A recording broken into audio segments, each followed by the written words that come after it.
Guys আমার টিমে যজন আছে সবাইকারই গ্যাংমাস্টার লেগে গেছে, বাস আমারই গ্যাংমাস্টার লাগাতে বাকি আছে। আর কিছুদিন আগে আমার রোহিত ভাইয়েরও গ্যাংমাস্টার লেগে গেছিল। আর এখানে আমার কিন্তু গ্যাংমাস্টার লাগাতে কত প্লাস লাগবে তোমরা দেখো। এখানে আমার 744 প্লাস লাগবে। আর এখান থেকে কিন্তু আমি যতক্ষণই কিন্তু ম্যাচ খেলতে থাকি কিছু না কিছু একটা হয়। তো এই ম্যাচে কি হয় তোমাদের সাথে শেয়ার করি, চলো তোমরা দেখো।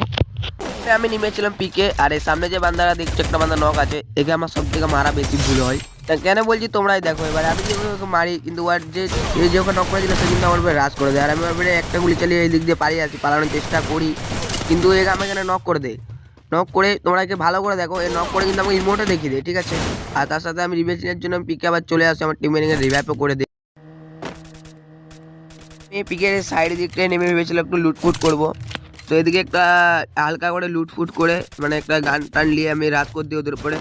আর এখানে ভালো করে দেখো সামনে কিন্তু ওই বান্দার এখানে আমি একটা নক, আর ইয়ার টিমমেট আমার উপরে রাজ করে দিয়েছে। আর আমি টিমমেটকেও কিন্তু এখানে নক করে দিয়েছি। আর নক করার পরে আমি টিমমেটকে ফিনিশও করে নিই।